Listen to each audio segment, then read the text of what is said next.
Scan for Sovi and straight A's only. Let's go! Inheritance in Java can be tricky, but we can solve this constructor problem fast by looking at how the square class calls its parent class.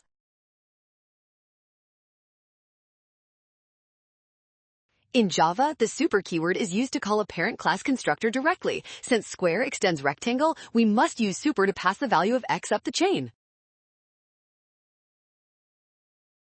Choice A calls the no-argument constructor, which sets everything to 1, while choice E fails because the height and width variables are private and cannot be accessed directly by subclasses. Choice B correctly uses super with one integer argument to initialize both dimensions to x. This is the standard way to handle inheritance in Java.